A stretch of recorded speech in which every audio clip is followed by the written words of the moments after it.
In this session, let's primarily look at the basic concepts relating to the cost of capital. We all know that company uses capital for various investments. It could do capital budgeting decisions, it could invest in equipment, it could invest in expansions, it could use replacing machines. So for various kinds of investments, it uses the capital. And the major ways in which it can look at the capital is either through the borrowing or using the owner's funds. Both of them, either of the mechanisms can quite comfortably be used, and probably a combination of these also can be used. And so which means when I'm looking at the overall value of the firm or value of the project, apart from the projection of the future cash flows of the project, future benefits and future cash flows the project is going to generate, we are also looking at what is the cost that is incurred for the capital that has been raised for those investments. If I have borrowed, the cost of borrowing, which is the cost of debt, which is typically the interest that is associated with the borrowing. And when I'm using my own funds, owner's own funds, then the cost is nothing but the opportunity cost, because that owner could have invested that capital elsewhere and gained some kind of interest on it, but today it's a foregone opportunity. So that's the reason both of them, whatever is the capital that is being invested, it's not a free source. So there is a cost that is involved in the capital that is coming into the investment, and that is what we are calling as the cost of capital. So both for investment decisions, investment relating to the capital budgeting kind of decisions, this is a very important ingredient. And along with that, the valuation decisions. If I want to buy the shares of some other firm, if I want to invest in some other firm, or if I want to do a takeover of some other firm, valuing that particular firm also uses this concept of cost of capital. And while discussing the IRR, we said whatever is the project, if I look at its IRR and it is greater than the required rate of return, and now I use a word, required rate of return is nothing but it's the cost of capital, the cost of funds that are typically raised for that particular investment. That is what we are calling as cost of capital. So if at all IRR is greater than that cost of capital, we say that that particular project has created the value, otherwise it has destroyed the value. Which means estimation of that cost of capital is a very essential aspect uh, in assessing the effectiveness of a project. And let me tell you once again, this cost of capital is not an observed kind of a quantity. I can't get this value of cost of capital from anywhere. It has to be estimated.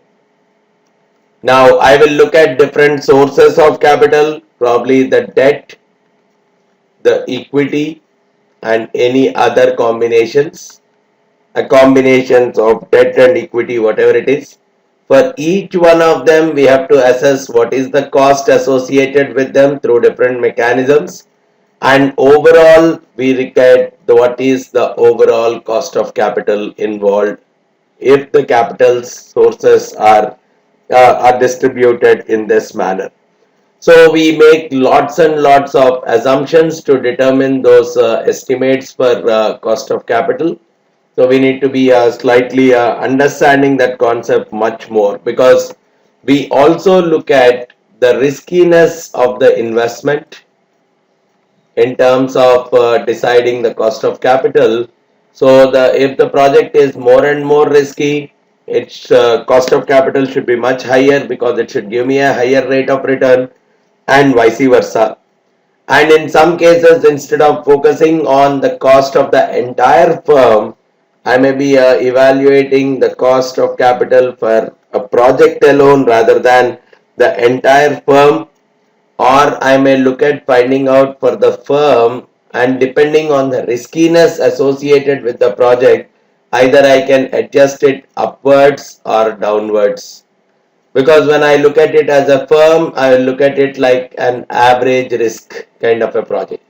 Now, if at all the actual project I am evaluating is much more riskier than that of the average risky project of the company, then I will increase the cost of capital accordingly. Otherwise, I can decrease the cost of capital. So there are multiple ways I can work out as far as the cost of capital is concerned, and we really need to consider all these various dimensions associated with the cost of capital, right? Now, one more important aspect for us to look at is on a broader scale. When I use the word cost of capital, just to define it much more in detail, whosoever are the suppliers of the capital, sometimes the borrowers, sometimes the owner himself. That is the compensation that they are typically looking at for whatever they have, the capital they have supplied.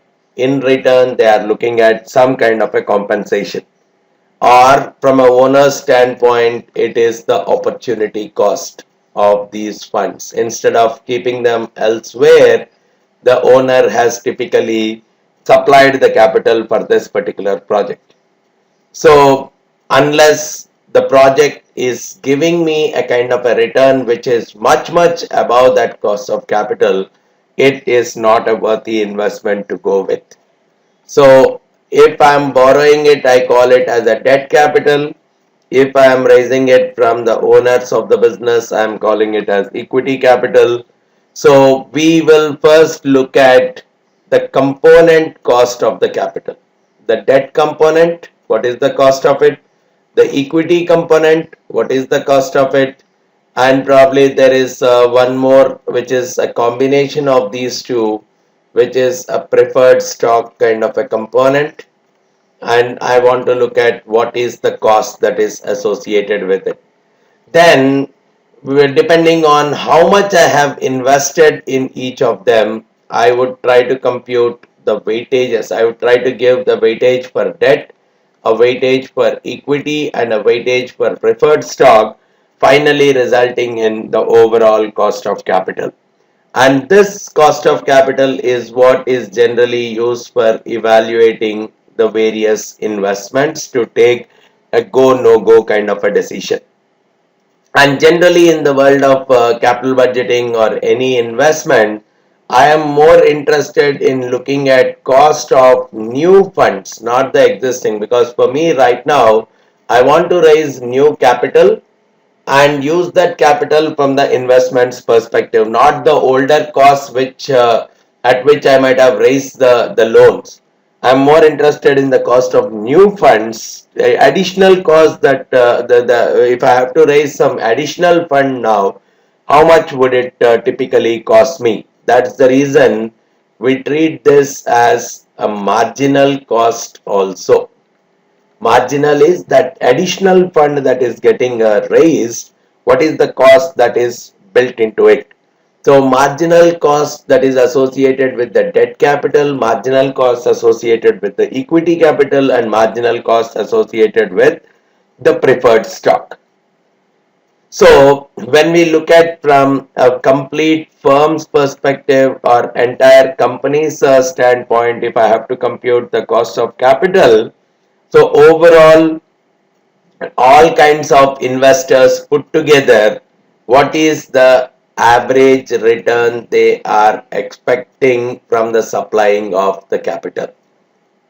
So, assuming debtors, lenders are some form of capital suppliers, equity investors are some form of capital suppliers. If I take all of them as one single group, on an average, what is the kind of return that each of these suppliers of capital are typically expecting?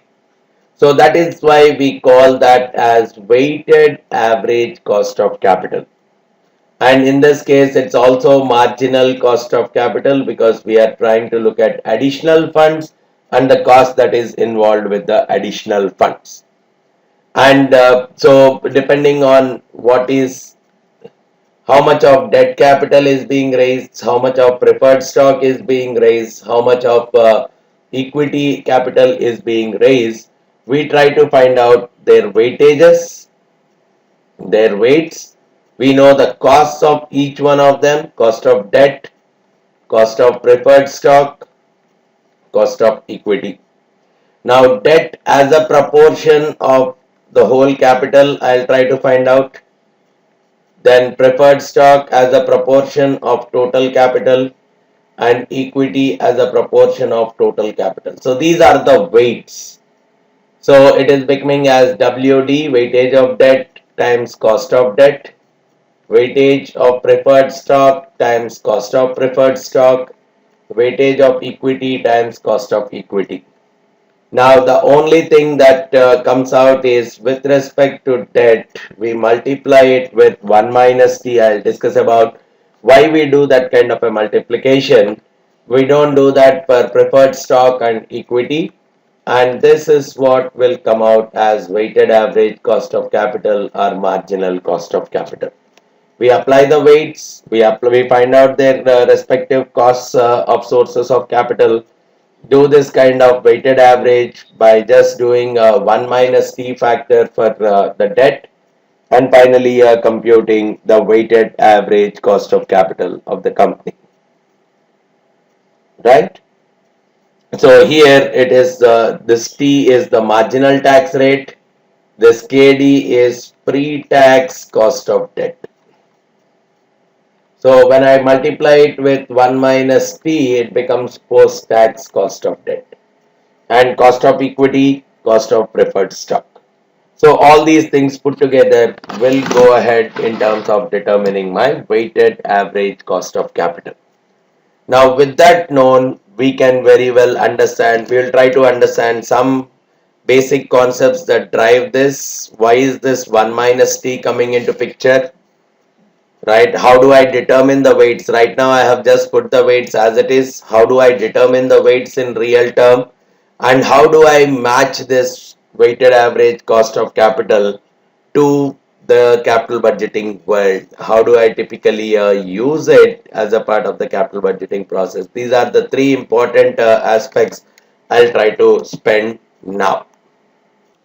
So now looking at why did we really deduct 1 minus t, or why did we multiply it with 1 minus t, for which we are trying to understand the impact of taxes. See, in general also, what happens is, let's say if the revenues of the company are 100, the operating expenses, let's say, are 50. So the profit from operations, or operations profit, is taken as 50.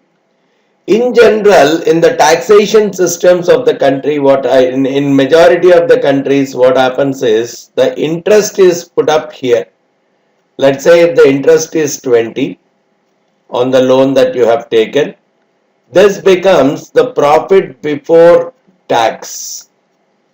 And on the top of this, whatever is the tax percent, let's say it is 30%, on the top of this, the tax is applied and the net income is finally decided after that. And this net income is what is distributed as a dividend to the shareholders, or some portion of it is retained as a part of the retained earnings of the company. But yes, what we need to understand here is the interest portion, whatever it is reducing the tax that needs to be paid, because it is looking as if I'm deducting 20 here, it is becoming 30, and only tax is getting applicable on 30. However, if the interest portion was not there, the same situation, the tax would have got applied on 50, which means 15 would be the tax that would have applied. So because of this interest portion, there is a saving of tax of $6. And that 6 is nothing but the 20 into T. Tax rate is 30%. So 20 into 30%, which is 6, that is the kind of a saving of tax that is coming up. So which means the effective cost that is typically coming up associated with the debt is not the full cost. Because of taking the debt, I am able to save something in the form of taxes also. So instead of a regular 10% being the cost of debt, I'll take it as only 7% being the cost of debt, because I'm able to save the taxes by the extent of 3%, and that is the reason we are taking the post-tax cost of debt. Whereas when it comes to equity, I don't need to take it, because after the deduction of tax, whatever is coming up, that is what is being paid to the equity investors. But to the debt investors, to the debt investors, to the lenders or the debt investors, whatever the amount that is paid is before the tax itself. So from that perspective, the company is able to save some amount of tax, and the net cost that it is incurring is just KD times 1 minus T. That's the reason when we are doing the computation of weighted average cost of capital, we are taking as WD KD times 1 minus T plus WEKE plus W preferred stock cost of preferred stock, right? So that is one of the prime reasons behind it. So what we can simply say is the interest, whatever is applicable on the borrowed loan, it is deducted to come towards the taxable income calculation in the typical majority of the countries across the world, which means there is a tax shield that is coming up because of taking the debt. And that's the reason I'm more and more interested in looking at the after tax cost of debt rather than the pre-tax, right? So that's one thing that we need to understand with respect to cost of debt. But with respect to cost of equity, since the dividend is being paid after the deduction of tax, I'll not do any 1 minus T adjustment for the cost of equity. And moreover, cost of equity is not, the dividend is not a mandatory payment. At least the interest, if I see, it's a mandatory payment. There is an obligation from a company's perspective that it has to pay interest for whatever the loan that it has taken. But that's not the case in case of common equity. At least in case of preferred stock, there is a kind of a possibility that it has to pay a dividend every year, and even that dividend is more or less fixed. So cost of preferred stock is also more easier to find out. But in case of equity, because of no such obligation, in some cases the dividend could be much higher than the average. In some cases it could be much lower, and in some cases there may not be any kind of a dividend at all. So that's the reason the direct estimation of cost of equity is much challenging. We'll try to look at some of the mechanisms slightly later, but generally the two common mechanisms that are used for evaluating or finding out the cost of equity is, one, the capital asset pricing model. We'll discuss about these models slightly later. And there is one which is called as a dividend discounting model, DDM. So this is primarily based on the discounted cash flow mechanism, where NPV kind of calculations are typically done. But this is a slightly different kind of mechanism which is adjusting between the risk and the return. But in whatever is the mechanism, we don't need to make any kind of adjustment for tax with respect to the equity, whereas we have to make an adjustment for tax with respect to the cost of debt, right? So that's one more thing that we need to be comfortable with respect to any of the calculations associated with the cost of capital. Then the next important concept, which is very important for me to look at in this context, is how do I determine the weights? On what basis I say WD, on what basis I compute WE and WP. So that is more associated with the proportion of investment that is there in each of those sources of capital. At least that much is understood. But what is that proportion? So from that proportion perspective, the first choice is the target capital structure of the company. If at all I have some kind of an understanding of what is that kind of a capital structure. When I say capital structure, the mix between debt, the preferred stock and equity. What is that combination of debt, preferred stock and equity the company is typically targeting? It is really trying to obtain in the longer run. Though it is an internal matter to the company, it's very difficult to obtain for an external analyst, but there are some ways in which the external analyst can typically make some kind of assumptions regarding what is the typical target capital structure for the firm. Wherever it is explicitly available, he can directly take that. Otherwise, look at the current capital structure. The current capital structure is quite comfortably available in the balance sheet, in the latest balance sheet of the company, where you can get the debt capital, the preferred stock and the equity capital, the total values in the current latest balance sheet. I can see whatever is the capital structure and I can assume that this would be the target capital structure.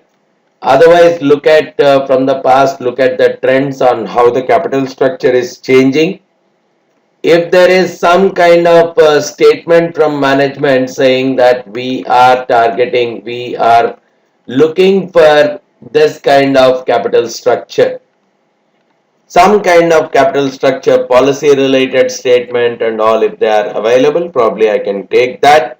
Otherwise, I can very well go with the average of the comparable companies, competitors, whatever is the capital structure, either unweighted average or the weighted average. I can have some kind of a mechanism looking at all the comparable or the competitor firms for the firm which we are trying to assess, and based on them try to find out what could be the target capital structure. If the target capital structure is not available, I can choose any one of these mechanisms and probably try computing the weighted average cost of capital. And whenever I am using either the current capital structure, the better way to look at is the market value for all of them, not the book value, not the numbers that are present in their financial statements, but for them any equivalent market values that are possible to obtain. Look at the market values and try to divide the weights in the proportion of the market values. Only if the market values are also not available, they are not traded kind of stuff, then it's better to rely on the book values for each of these sources of capital to determine the weights for each one of them, right? So that's the way to decide on the weightages that can be assigned to the different sources of capital to compute the weighted average cost of capital. And moving on to the next phase, how do I use this cost of capital for capital budgeting or even valuation kind of decisions? See, what we typically see is as I keep raising more and more capital, right? I'm raising more and more capital. It might so happen that my riskiness is increasing, and because of that, the cost of capital is bound to increase. More and more heavy additional capitals being raised, either in the form of debt or in the form of equity, it becomes more and more riskier because supplier finds really tough to understand for what purposes this particular capital could be put. So more and more risk to the supplier to block his money.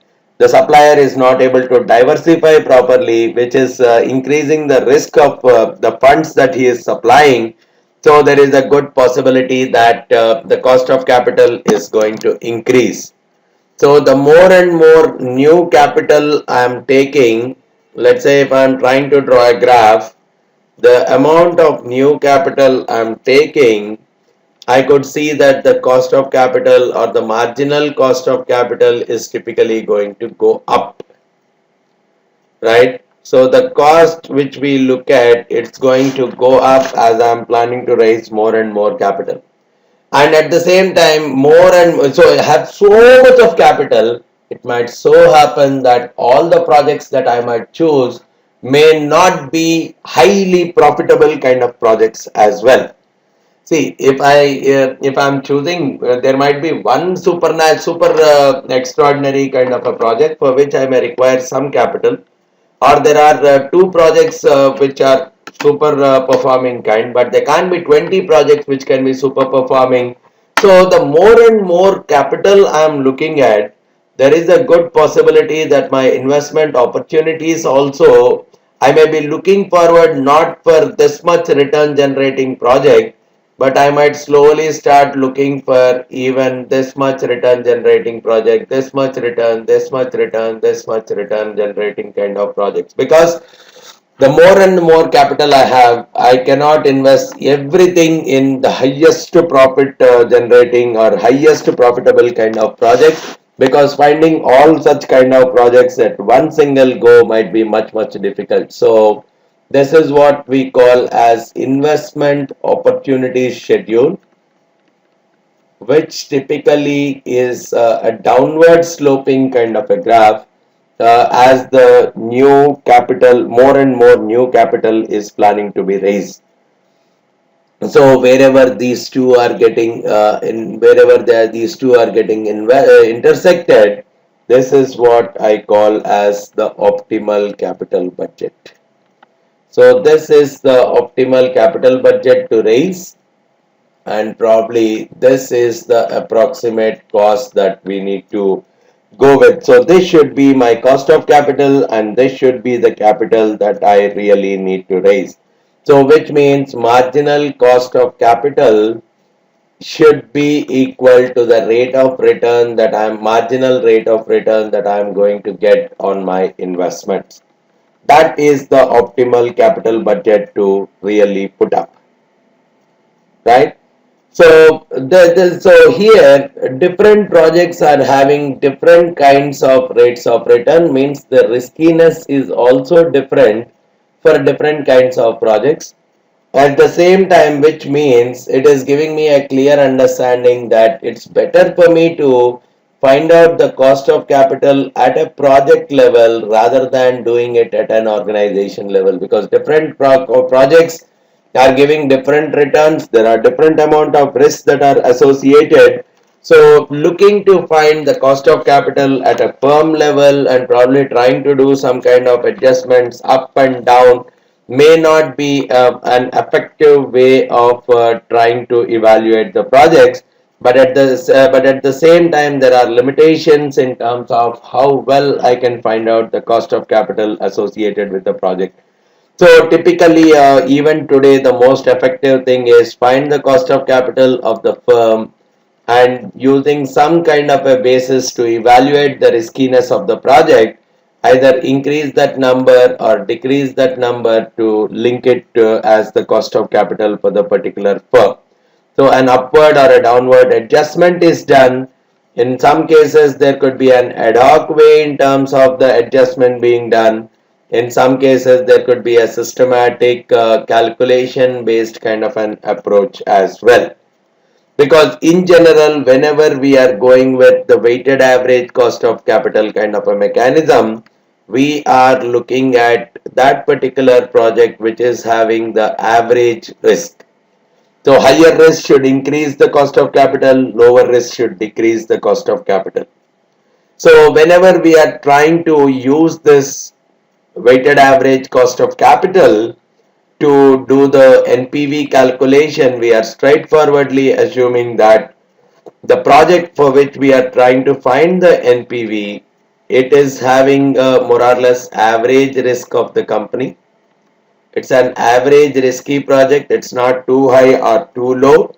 And the capital structure, whatever we have used to determine the cost of capital, is more or less constant for the entire term of the project, because that's the same cost of capital we are going to use for the we are using for the entire period. So we are assuming that the cost of capital is going to be more and more constant across the period. That is going to be the target cost of capital for the company for the project for the entire period. Even when we are looking at the security valuation or typically the investment analysis also, there is the same cost of capital concept that is going. We estimate the future cash flows that can come from the investment and discount them with the cost of capital. Right. In some cases, if I look at the cash flows to only equity investors, I discount them with cost of equity.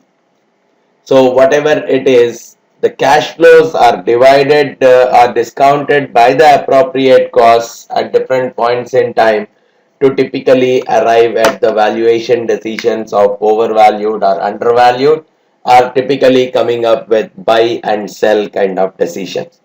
So a good understanding of the basic concept of cost of capital, how do I determine the cost of capital, will really help us in taking better investment decisions, right? In this session, I would be primarily looking at the cost of the different sources of capital. We know that the different broader sources of capital are the debt, the preferred stock, and the equity, the common stock. Now, what we would like to look at is what are the different ways that are available to typically compute their costs. Because each source of capital, the cost could be different. From the perspective of the seniority, when I say seniority, if the company is winding up, if the company where the investments have been made, where the capital has been provided is winding up, who would be receiving the proceeds first? Who would be receiving them last? So that is what will decide the seniority and any kind of contractual commitment, because all these lendings, they would be associated with some kind of agreements. So different agreements could give rise to different kinds of costs. Any kind of collaterals taken as a part of the investment could give rise to different kinds of costs.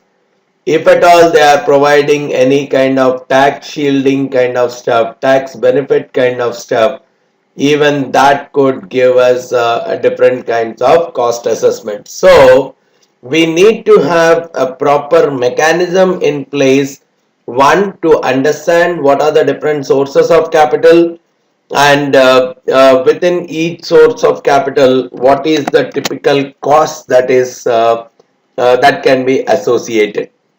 So we'll start off with the debt, then we'll look at cost of preferred stock, and then move on to cost of equity. So these are the three kinds of computations that we are looking at. So whenever we are talking of debt, either the company might have issued a bond, or it must have taken a loan. So these two things come under the debt, and whatever is the cost that they have to pay on these two sources of capital is what we are calling as cost of debt.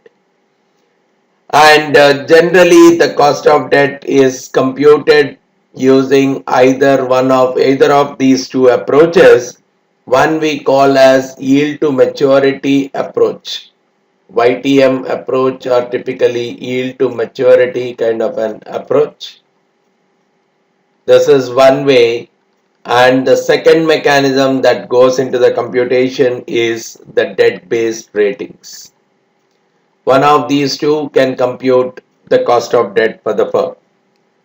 Now, when I'm starting off with the yield to maturity, I'm looking at, okay, in case the company has issued a bond, and let's say the investor has invested in that particular bond, and he has held that bond up to the maturity date. He did not sell off the bond in the middle. He has gone with it up to the maturity date. Whatever this bond has promised in terms of regular cash flows, this bond might have promised some kind of regular cash flows in the form of coupons, and the redemption amount at the on the maturity date. So these two things could have been promised by this particular bond with respect to the payment. So when we try to discount all these promised cash flows and assuming that the bond is held until the maturity, whatever that discount rate which will equate the present value of all these future payouts to the current price. So in a way which is nothing but IRR associated with the bond is what is decided as the cost of debt for this bond on a pre-tax basis. So the pre-tax cost of debt for the bond gets decided from this perspective, and generally the regular cash flows here are assumed to be paid on a semi-annual kind of a basis rather than on an annual basis. So just to understand how the typical cost of debt is determined in this case, I would try to take a small example where a company has issued a new bond. Right, a company has issued a new bond. The maturity period, and let me take it as 8-year maturity. The coupon, which is the regular amounts that are paid, I'll take it as, let's say, 6% of the face value. So the face value of the bond, let me take it as 100, which means the regular coupon, annual coupon that is typically paid is, annual coupon that is paid is $6. But we assume that it's a semi-annual coupon. Okay, semi-annual coupon is the 50% of the annual coupon, so 3 would be paid. And we say that the current price of the bond, let's say, is $110. Currently the bond is available for $110. So using this information, I can very well compute the pre-tax cost of debt. The pre-tax cost of debt for me is nothing but the IRR. Now if you see here, the current price of the bond is 110, but yeah, it is going to give 3 every period, right? For it's an 8-year bond, so 16 times it is going to pay 3. 16 times it is going to pay 3, and in the last attempt it is going to refund my principal also, making it 103. So overall these are the payments that are going to come out from this particular bond. So when I want to look at this, I can compute the IRR of this entire stream of investment. Say that from a 6 monthly perspective, the pre-tax return is something equivalent to this much. From a pre-tax perspective, the return is 2.25% on a semi-annual basis. Now I can multiply it by 2 and say this is the annual rate of return that I am getting. So this becomes the pre-tax cost of debt, and if the tax is 30%, then probably I can always go with after tax cost of debt. After tax cost of debt, I can very well go as pre-tax cost of debt into 1 minus the tax rate, taking it to around 3.15%. So 3.15% becomes my after tax cost of debt, especially for this kind of a numerical that I am relying upon. So this is how we can use the yield to maturity kind of an approach to find out the cost of debt. But what could happen is, in some cases, there may not be any bond that is issued by the company. The company might not have issued any bond which is publicly traded. So, which means the market price for a particular bond may not be available at any particular point in time. There might be a bond, but it is not tradable. It is not a traded kind of a bond, which means an accurate market price is not available for that particular bond. So I cannot go ahead with finding out the pre-tax cost of debt. So that is where we rely on the debt rating for the company, or for the debt rating for that particular issue.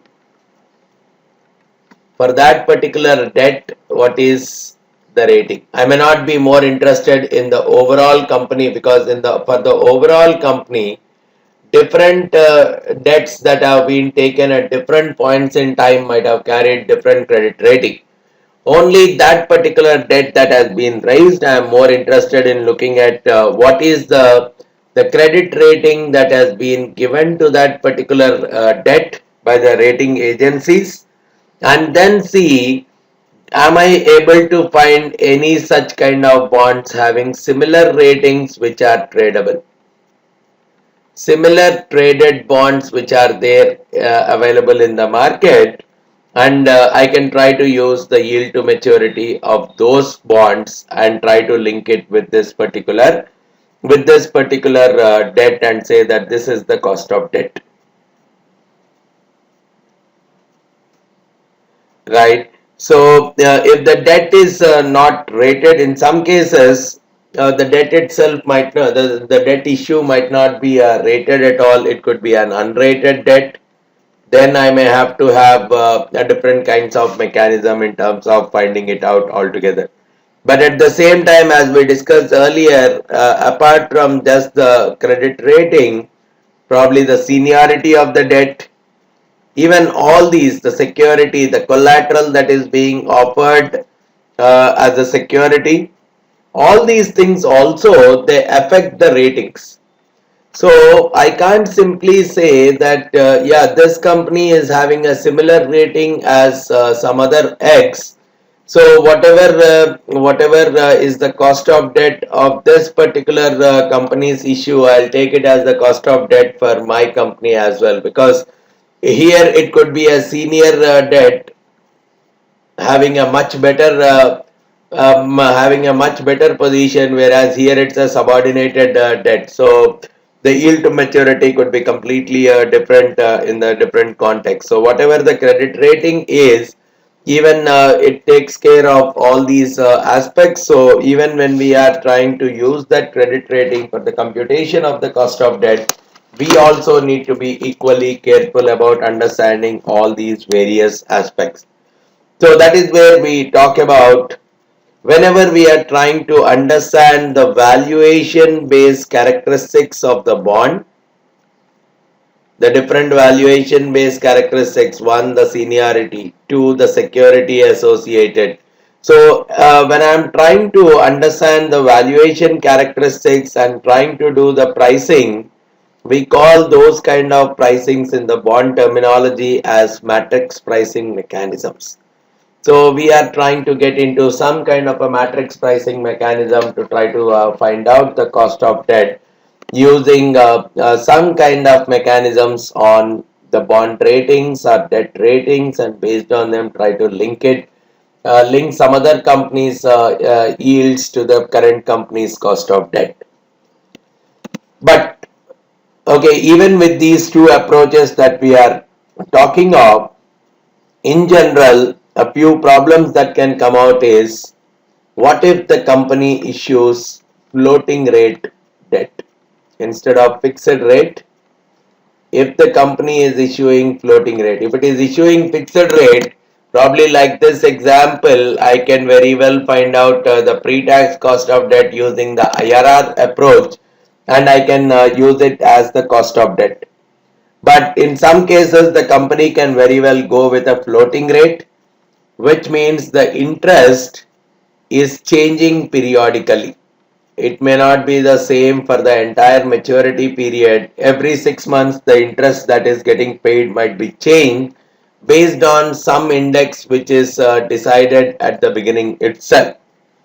So, based on the LIBOR changing, based on the prime lending rate changing, even the interest on the bond also can be changing. So, in that case, it becomes very difficult to find the cost of debt, because I'm not just looking at the current yield, I'm also looking at future yield as well.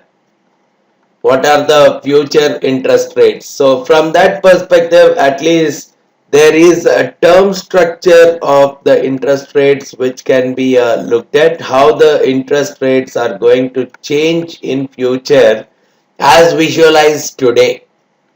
So there is something talked about on the term structure of the interest rates. So that particular term structure of the interest rates and the concepts of the term structure can be looked at, and based on that the average cost of debt can be found out, especially if floating rate loans are being issued. So in that case, finding cost of debt is slightly difficult. Or if the debt is having some kind of option like features. When I say option like, today most of the debts or some of the debts are having a call option which is called as a callable bond, a put option called as a puttable bond, or some bonds even have a convertible provision converting a bond into an equity, so which are calling as convertible bonds. So in these, if at all this option is having, if at all the bond is having these kind of features, probably the values are getting much more affected. Because when I say call option, it is a kind of an option that is available to the borrower, right? That is, it's an option that is available to the borrower, that he can buy back the bonds before maturity at a pre-specified prices, at pre-agreed upon prices, which means if at all the price has gone to a certain, gone above a certain extent, he will try to buy them back at a much lesser price, which means this call provision that is being offered with the bond is a benefit to the borrower, and which means it's a risk to the lender. And so that kind of a risk is what we are calling as a call risk. The lender is associated with a call risk in this case, which is adding up the risk, which means the yield that he is expecting should be much higher if there is a call provision on the bond. Similarly, when I am talking of a put option that is present on the bond, that's an option that is provided to the lender or the investor in the bond, who can sell the bond at a fixed price. before the maturity itself. So when he is able to sell, so even if the bond price goes much lesser than that in the market, he has the option to sell it at a higher price. So it's a kind of an option that is available to the lender. So it's a less risky thing for the lender. So but it's a more risky thing for the borrower. So obviously the yield is going to be much lesser in case of a puttable bond. Similarly, when I'm talking about convertible feature, even that is a kind of a provision that is available to the investor itself, where if he wants, he can convert it into the shares of the company. So even in that case, we see that the yield could be much lesser. So if the yield is lesser, obviously the cost of debt could be much lesser. So these things need to be really understood before going ahead determining the cost of debt. And what we are simply saying is these are slightly difficult in terms of assessment. If there is a fixed interest on the debt, probably finding out the cost of debt is much easier. But if the debt is having any of these kind of features, then it is much difficult to value. Similarly, if the debt does not carry any kind of a credit rating, one, there is no debt to the company at all, it's a zero debt firm, or even if the debt is available, the yields are not available for that particular firm. And at the same time, I don't have any kind of ratings associated with that particular company. So in that case, it becomes very difficult, though there could be a mechanism of creating a synthetic rating based on the financial statements and the ratios associated with the financial statements. But what we typically see is that may not be a true reflection of the rating of the company, because even in reality also, apart from just the financial statements and the financial ratios, there's a lot of information that is looked at with respect to the bond and the issuing company in terms of assigning the typical rating. And one more thing, if the company is having leases, if the company has taken something on a lease, even that is a different form of borrowing of the company. So probably the lease and the lease rates need to be understood, and it needs to be treated more or less in a similar way as that of other source of borrowings that the company has done. So these are some of the key points that need to be kept in mind, especially while determining the cost of debt. Right, that in general there are two major methods: one, the yield to maturity approach, and two, the debt ratings approach. But those two approaches can be more and more straightforward, especially if the company declares a fixed coupon bonds, or if there are ratings sufficiently available. But if we are talking about a floating rate bond, or a bond having some kind of option like features, or sometimes non-rated kind of bonds or leases, some additional care needs to be taken in terms of the computation of cost of debt, right? So now we can start looking at what is the basic understanding I need to have for the computation of cost of preferred stock.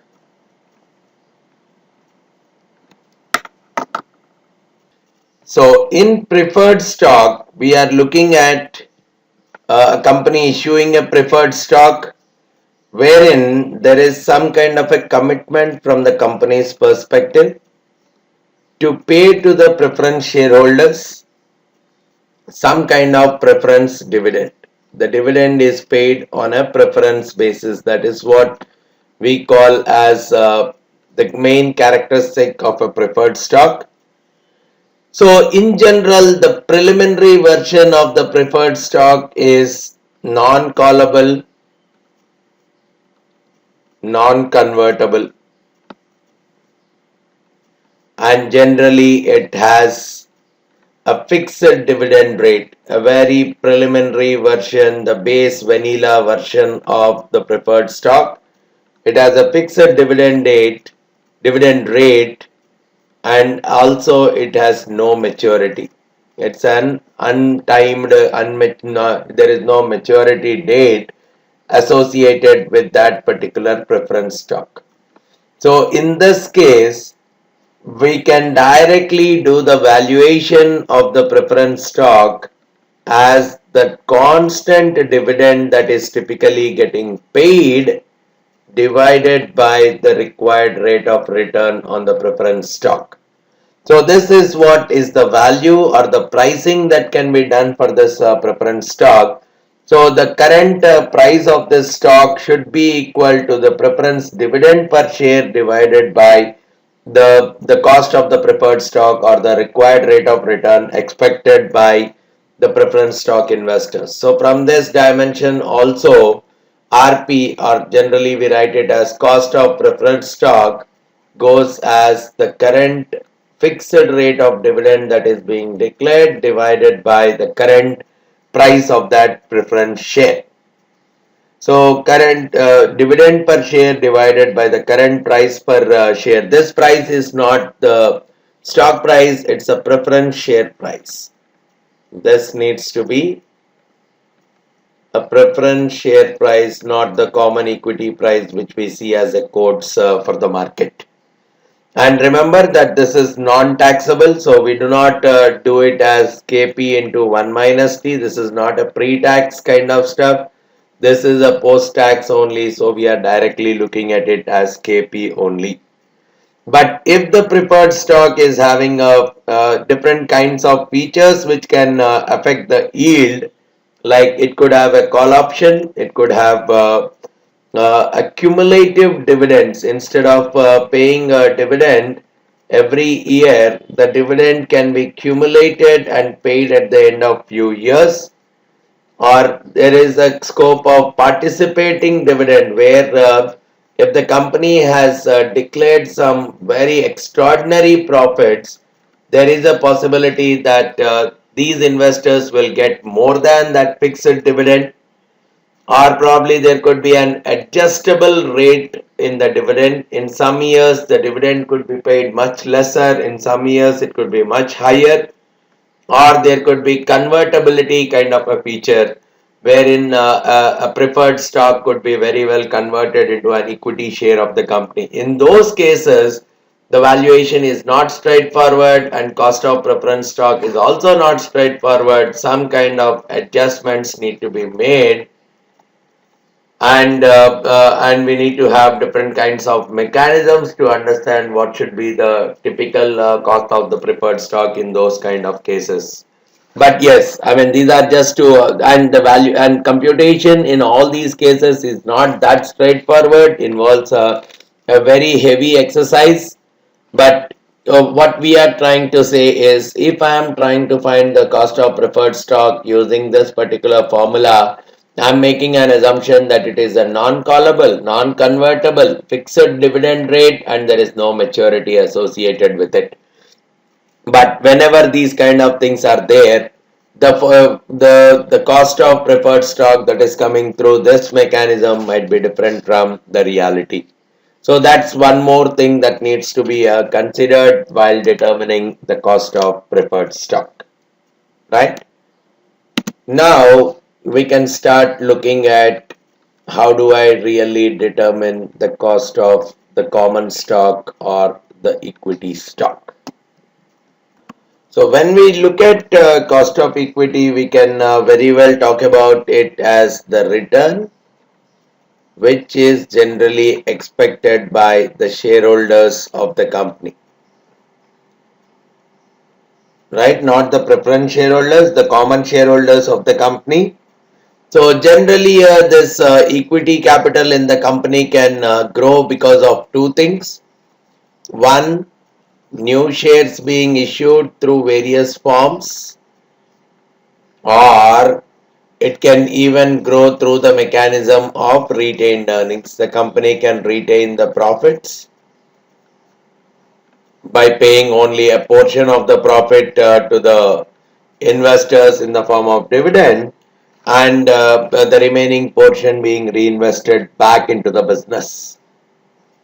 And the most important aspects with respect to the equity investments is the cash flows that the investors are going to get are completely uncertain, right? The investors are not sure when they are going to get and how much they are going to get.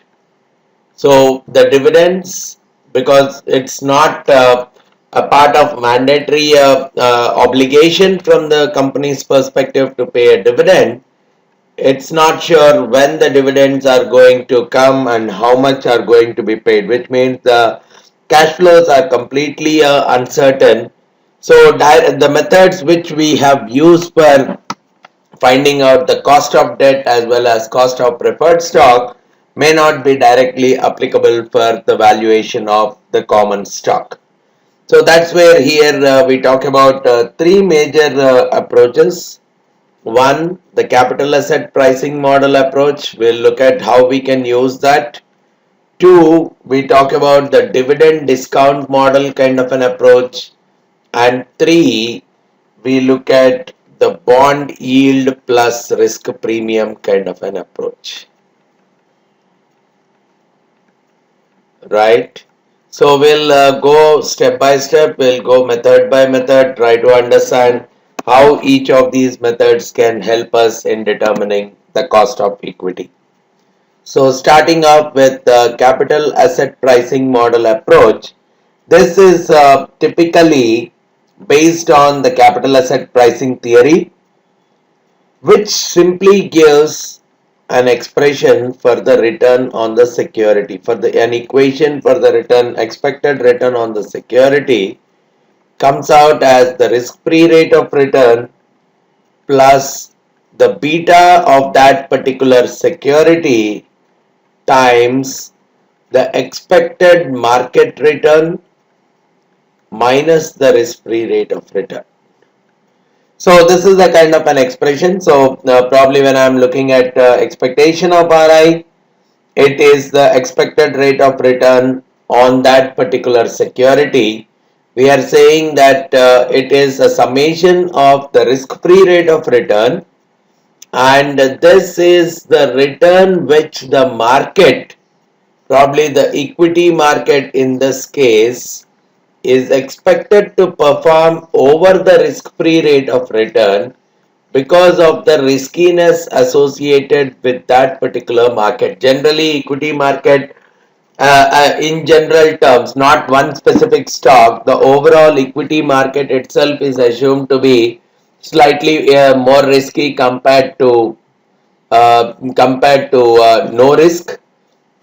And when we are talking of no risk or risk free, we are primarily talking about a particular investment, where there is no loss at all, no chance of default, no loss coming up from an investor's perspective, and always the government bonds, the government securities, the treasury securities are what are typically understood as risk free. The kind of returns that we get on government securities are what are typically assumed as risk free. So when I'm saying RM minus RF, the equity market is assumed to be more and more riskier compared to investing in government treasury securities. So because of that additional risk that is involved in the equity market, in general, what is the excess return that is expected? That excess return, otherwise called as the equity risk premium, that because of the high risk, there is an expectation that it should give higher return.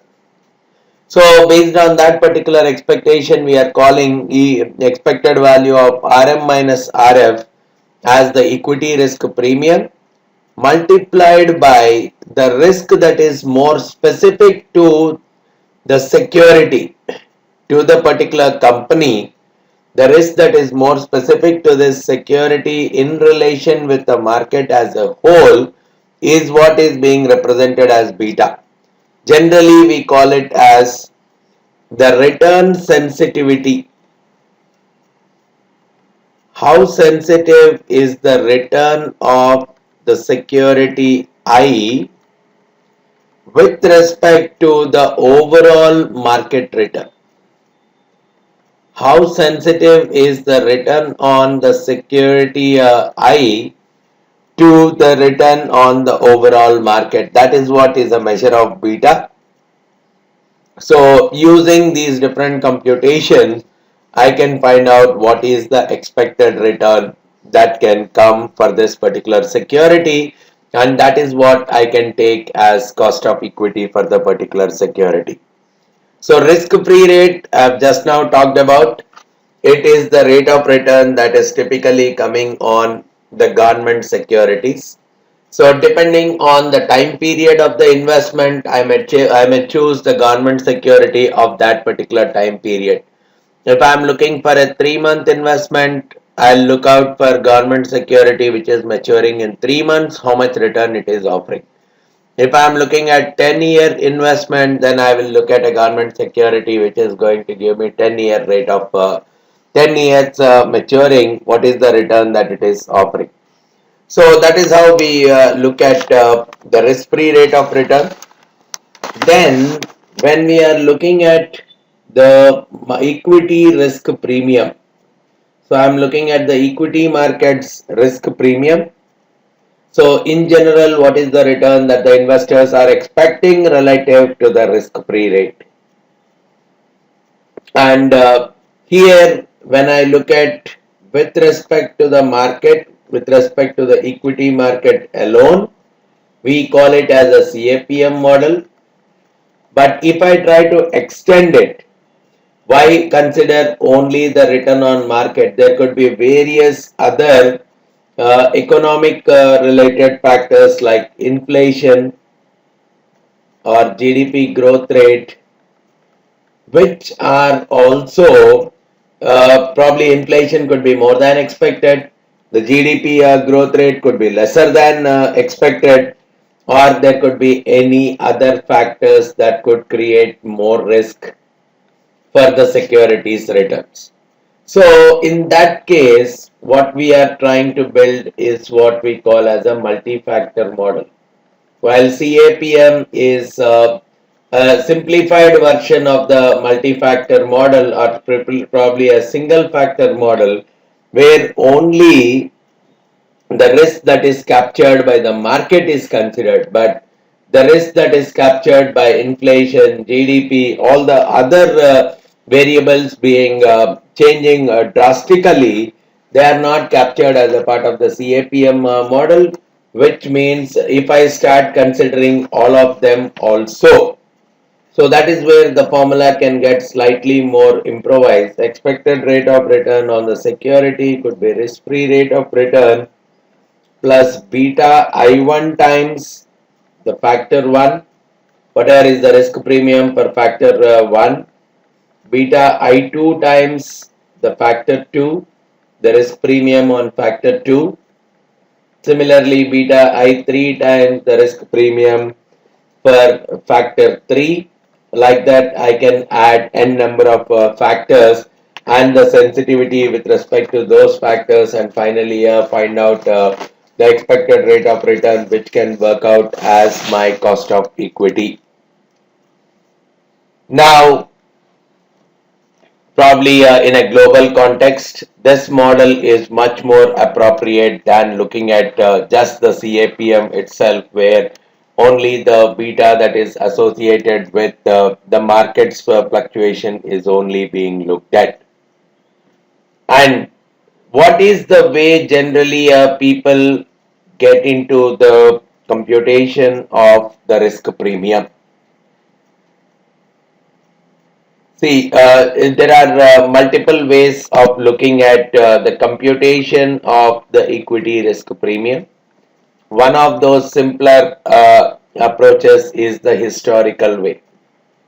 Historically, I look at the to what extent the equity markets are performing over and above the risk-free securities in a particular country. I observe the long-term data, I compile the historical data, find the average rate of return of the equity market, find the average rate of return of the government securities market, see by how much extent on an average the equity market is performing above the risk-free market. Probably I can take the arithmetic mean, especially if my focus is for single year investment, and or I can take a geometric mean if my intention is for looking at the investment over a multi-period kind of scenarios. And obviously we find always the arithmetic mean will be greater than the geometric mean because of high levels of volatility that is being exhibited by the equity market compared to the government securities kind of a market. In a few years the equity market could have generated heavy losses compared to the bond markets and or the government securities market, whereas in some years it could have generated exorbitantly high profits. So because of that, the stock index, the risk that is involved in the stock index RM, that is not constant. It can change quite drastically with time, or even the investors' perceptions might completely change. Investors' risk-taking levels can completely change, and the way in which we have found out the historical risk, for how many years I have taken the data, right? And what is that data that I have taken? Is it the day end prices or is it monthly consolidated prices?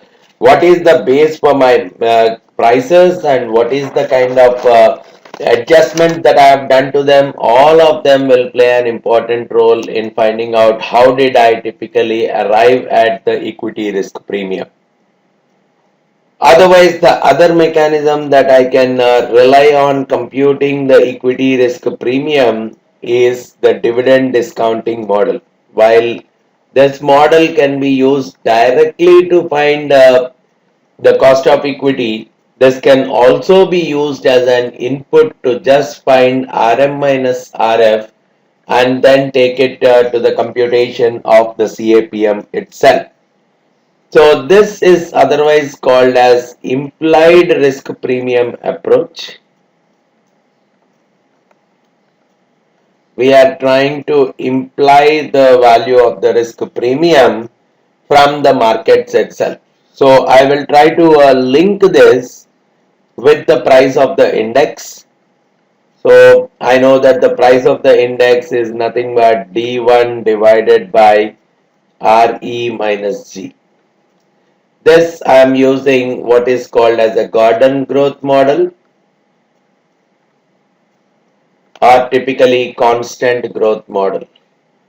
If I assume that the dividends are estimated to grow at a constant rate G year over year, then I can very well find out the cost of equity, or the value of that particular index as D1 divided by KE minus G or RE minus G. So from here I can find that the KE is nothing but D1 by P naught plus G. So whatever is the dividend that is expected to come on the index divided by the current price of the index plus the growth rate at which the index is expected to grow year over year. So from this perspective, we can say the long-term growth rate is going to be more or less constant in a developed kind of an economy. So using this relationship, I can very well find out on an average what is the return which the equity markets are expected to give.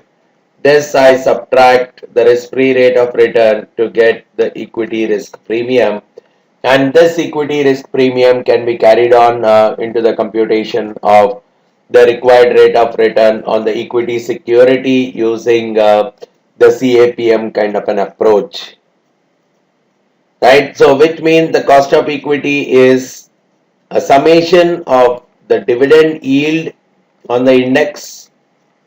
Once I know the dividend yield and the growth rate of the index year over year, I can find out the cost of equity, especially with the index subtracted from the risk-free rate of return to compute the equity risk premium, and then apply it with respect to RF and beta to obtain the required rate of return on the security. And probably if these two methods are not working, then probably the third method for doing the computation of the equity risk premium is simply a survey with the financial experts. Just ask them what is their expectation of the equity risk premium, and probably whatever the numbers all these financial experts are providing, just take a simple average of all of them and use it as the RM minus RF. So once we have that estimate, probably this is for the entire economy. Now I can adjust it for the company or even for the project. For that, all I need to know is the beta of the particular company or beta of the particular project, and I need to find out beta times RM minus RF and is add it up to the RF to complete to arrive at the cost of equity associated with that particular with one particular security, right?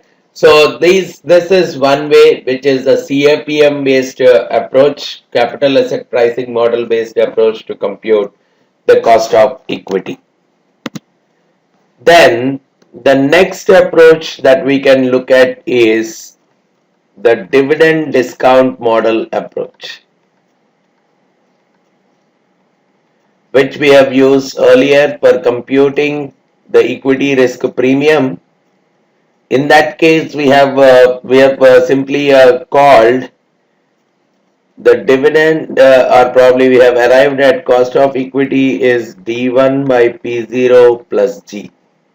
So here, instead of looking at the equity market in general, we are trying to look at it as only for this particular security.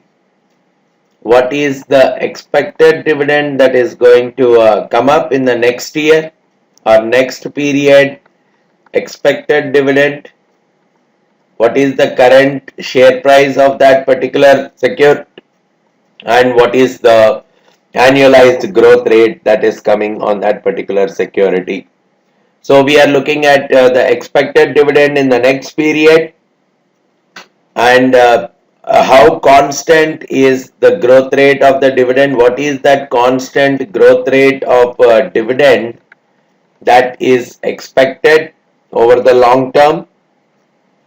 So generally this particular growth rate is computed through a process called sustainable growth rate. Generally the sustainable growth rate is taken as return on equity multiplied with the retention ratio of the firm. So retention ratio is 1 minus the dividend payout ratio. 1 minus dividend payout ratio multiplied with return on equity. This is what is called as the sustainable growth rate of the firm. So this is the kind of a growth that can be sustained over a long term, because we say whatever is retained, the company did not pay out. So that portion of it is retained and that is contributing to the growth of the firm. So that is where we said 1 minus dividend payout is like a retained part. That retained part is contributing to the growth. So whatever is the proportion that is retained, the growth can come as that much proportion of the return on equity. So keeping the capital structure constant, if the company is not altering the capital structure quite drastically. So no new stock coming in, no new shares being issued. In that cases, what we see is the sustainable growth rate of the firm directly comes out as 1 minus dividend payout. So when I look at dividend payout, probably it is like the dividend divided by dividend per share divided by earnings per share. So this number multiplied by return on equity is what is coming out as the sustainable growth rate for the firm. I apply it into this formula to typically compute the cost of equity. So this is the second method in terms of computation of the cost of equity. Then one more approach that I can look at, as we have discussed in the beginning, it is the bond yield plus risk premium kind of an approach. And what we simply say in this mechanism is, first of all, the equity markets are more riskier compared to the bond markets, right? So, which means they have to give higher return compared to the bond markets. And what we are simply saying in this mechanism is the cost of capital for the equity should be higher than that of the cost of capital for the debt. So cost of equity should be greater than the pre-tax cost of debt. It's one straightforward kind of stuff because of the additional risk that is involved in the equity investments, which means I can very well write it as cost of equity is simply cost of debt plus some kind of a premium for taking that additional risk in terms of investing in the equity markets. So whatever is the current cost of debt for the bond, for the recently issued bond of that company, we add up some kind of a premium, probably somewhere around 3 to 5% on the top of that, and say that that should be the cost of equity. So it's more and more forward looking kind of an approach. It takes into consideration the current bond that has been issued, what is the kind of rate that is getting associated with the recent bond that got issued. So it's an up to date value as far as the cost of equity is concerned. And generally, otherwise, it also looks at the historical spread that is existing between the company's bond yields and equity prices. But any of these mechanisms can be very well used. But what we typically see is all these three mechanisms can give me the different values of cost of equity, which means cost of equity is more and more difficult in terms of estimation. So a proper understanding of it needs to be done, and then what assumptions we have gone in terms of estimation of this cost of equity need to be comfortably be understood. So these are the different kinds of mechanisms. Just to get an initial hold, at least these are the different kinds of mechanisms that are available with respect to the computation of the different components of the cost of capital, the cost of debt computation, cost of equity computation, as well as cost of preference share computation. All right. In this session, I'm primarily going to look at some important points to look at apart from the routine stuff in terms of calculation of the weightages, in terms of calculation of the cost of debt, cost of equity, cost of preference shares. Apart from all these things, I am trying to look at some important aspects to look at when we are considering the cost of capital estimation. So I would try to look at the dimensions which are more and more specific to how do I look at the beta for the projects, right? And how can I typically get into the estimation of cost of capital for a project? How do I look at the country risk per se and see whether the country risk is reflected into the cost of capital or not. I would look at the flotation costs, especially the costs that are incurred when a particular security is issued for the first time. We would also try to see how the marginal cost of capital works, the typical marginal cost of capital curve, and how do I look at the breakpoints and see how the marginal cost of capital changes in the real scenarios. And out of these various techniques that I have discussed regarding the cost of debt, cost of equity, and cost of preferred stock computations, what is the real world experience with respect to usage of these mechanisms, especially with respect to the various organizations across the world? How are these different calculation methods typically perceived?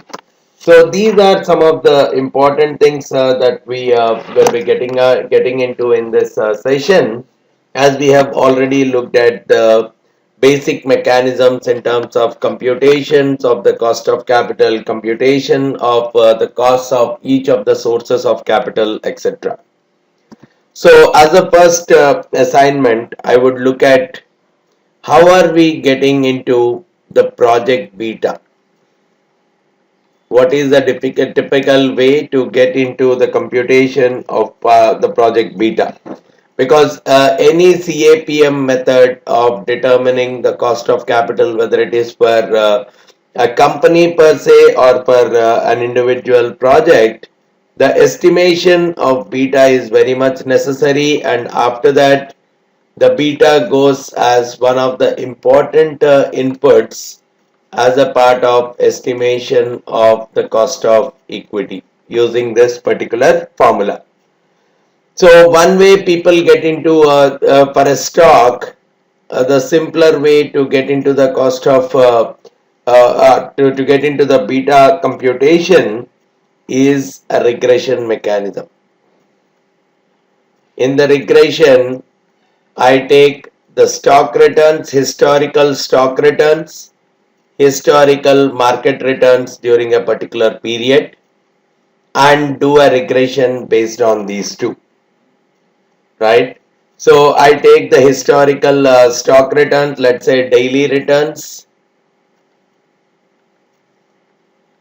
for the last, let's say 1 year or 2 years, whatever is the time period. Similarly, for the market also, I take the daily returns for the same time period and try to fit an equation Ri equal to A plus B times Rm by adjusting the values of A and B in such a way that whatever the Ri that is predicted through this equation and whatever the actual Ri that is there, the error between these two is the minimum most possible. So that is what is the concept of regression.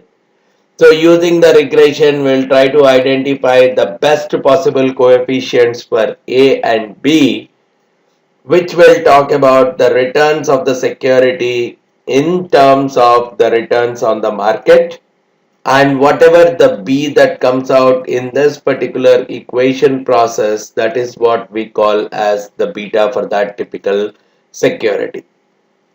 Now here this mechanism becomes more and more comfortable, especially if the stock is traded in the market, because if it is traded, I get the daily returns of the stock, I get the daily returns of the market, and a regression can be performed between the two. But if that stock is not traded, probably this method is not suggested. But even for that, even if it is traded, a few things that come into picture are what should be the estimation period that I need to take.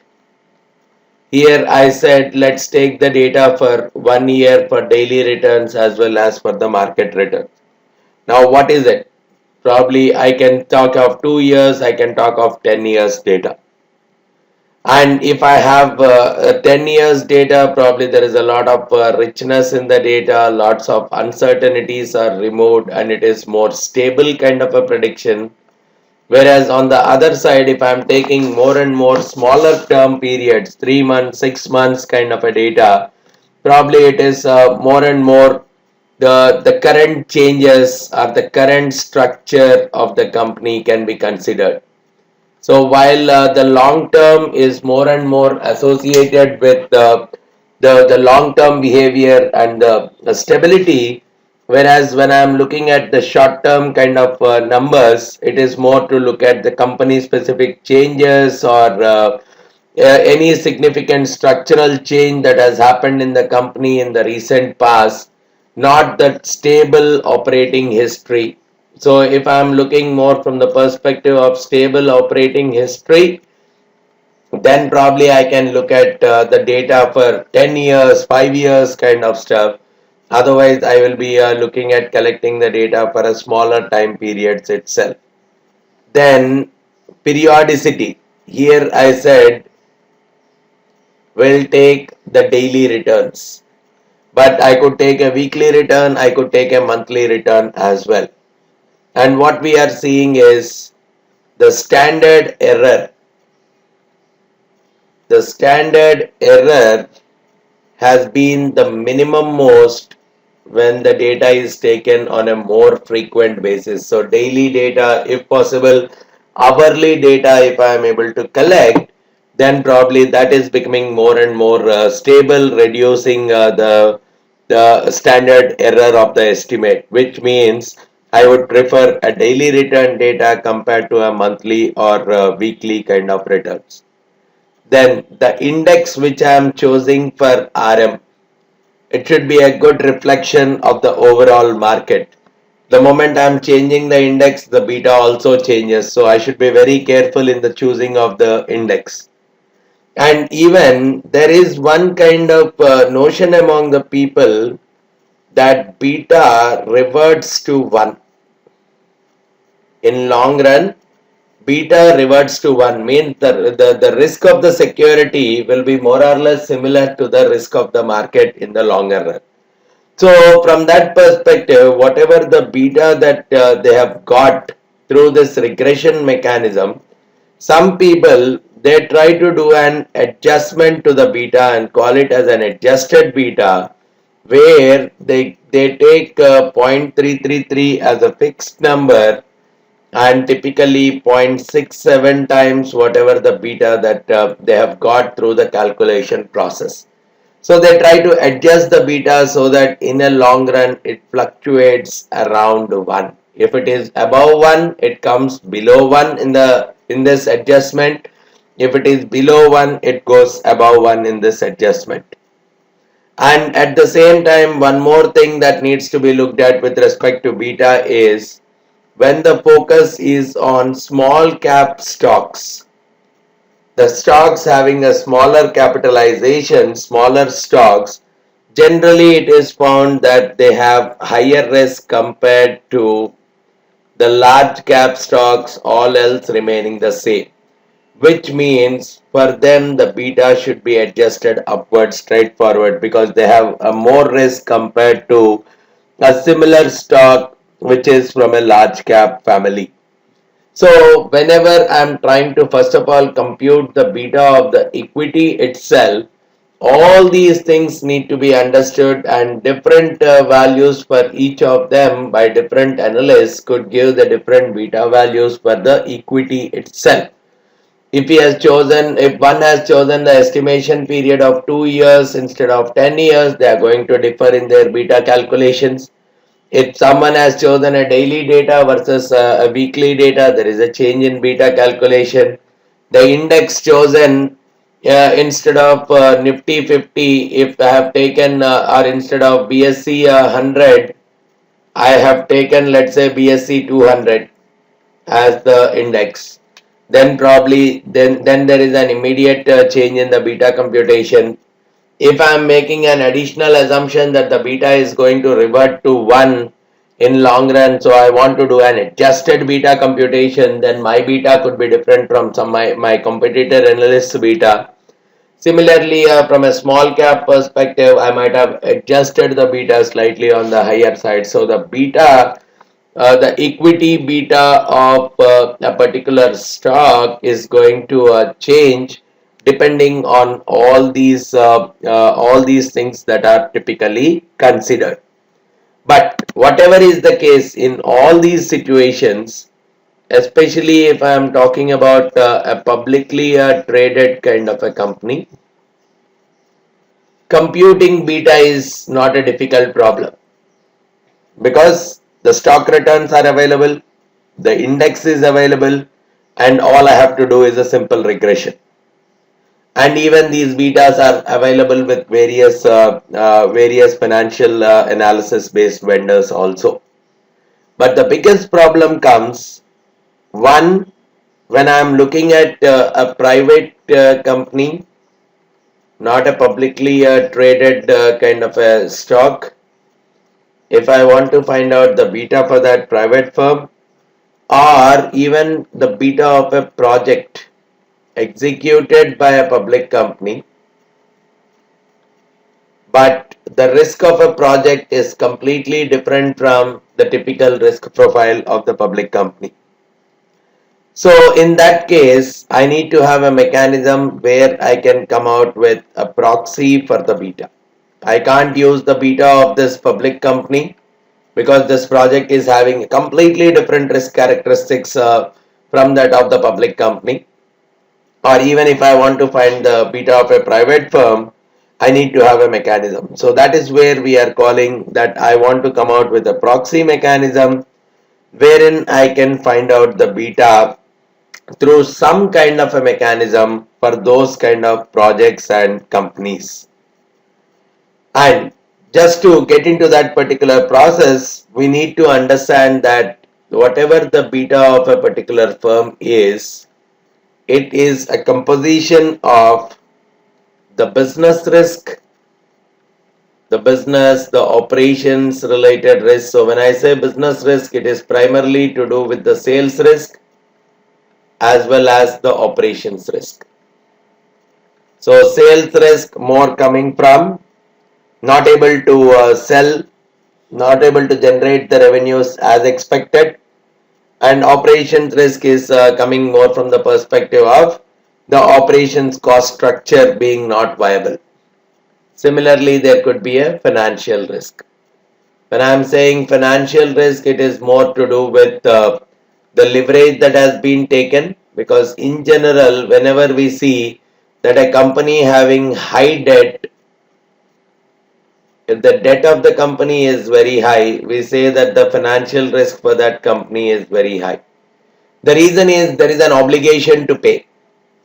So the higher the debt to equity ratio of a company, we say that the financial risk associated with that company is very high, which means there should be an additional compensation for the equity investors for investing in that particular kind of firm. So the overall beta is a reflection of these two dimensions, right? So whenever we are looking at the sales risk, it is primarily focused on the business related aspects, probably something to do with the competition, something to do with the business cycles.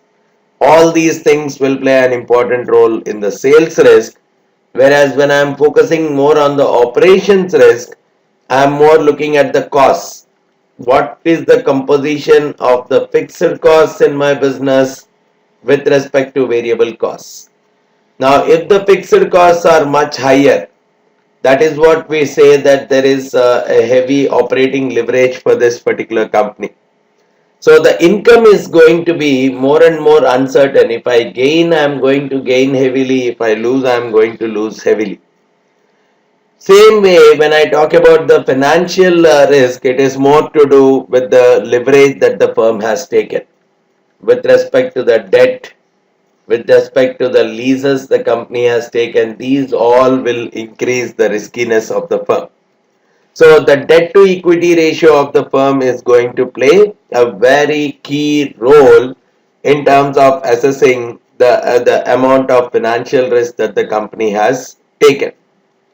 So taking all these things into mind, now when I want to compute the beta for a project, all I will follow is a mechanism called a pure play method.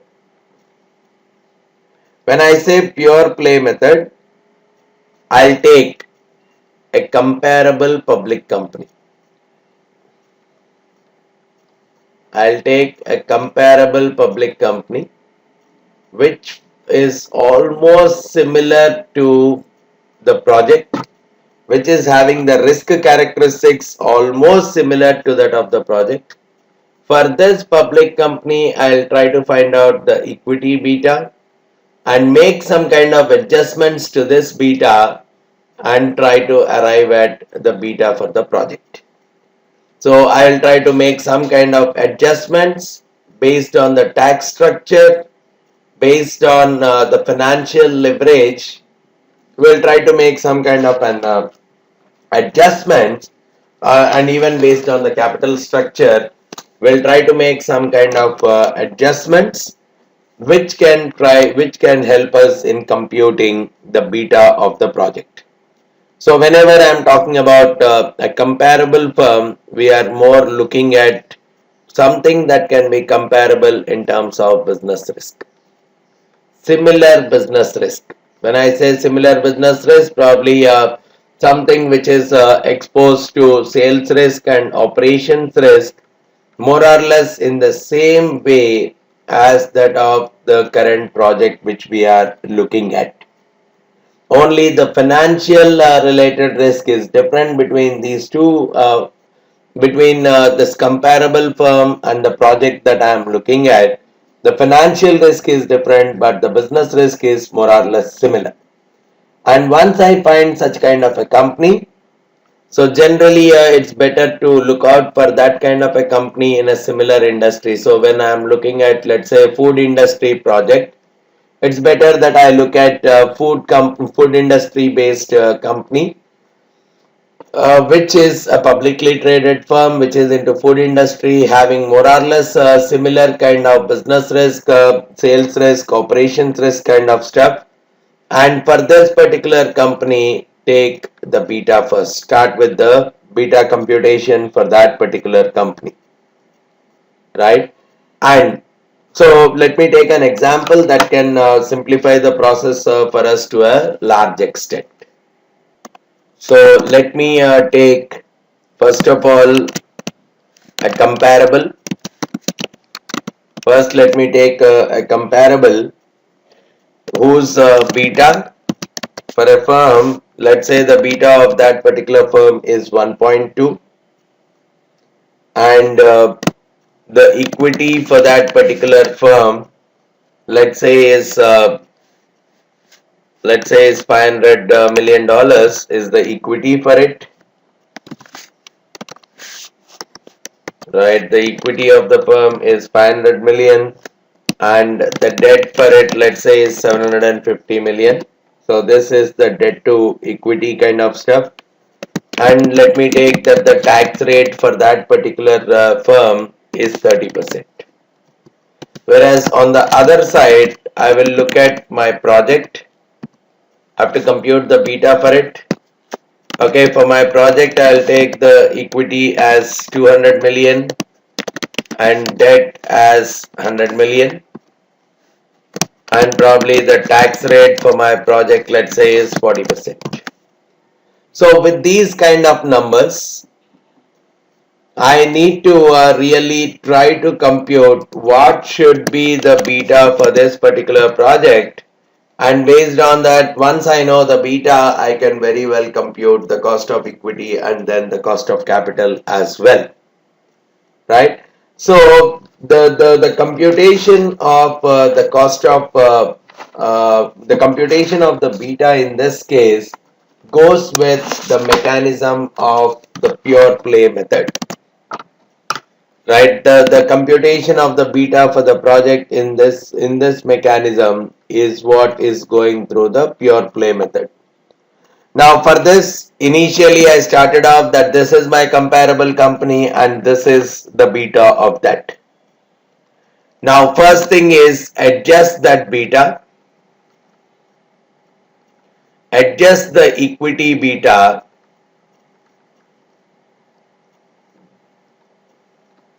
to account the different degrees of financial leverage, which means what we call as unlever that beta. So make sure that for whatever the financial leverage is, what is the beta associated with it? That is what we are calling as unlevering. See, simple logic is in a company, we have debt capital, we have equity capital. So if I want to find out the beta of the whole firm, it's like, it's as good as saying I'm finding out the beta of the debt, I'm finding out the beta of equity, and I'm doing the weighted average of these two. I'm doing the weighted average of these two and trying to find out the beta of the firm. Sometimes the beta of the firm is what people call as beta of the asset or asset beta. Now, here the debt, whatever the debt that we are taking, the interest on the debt is tax deductible. The interest on the debt is tax deducted.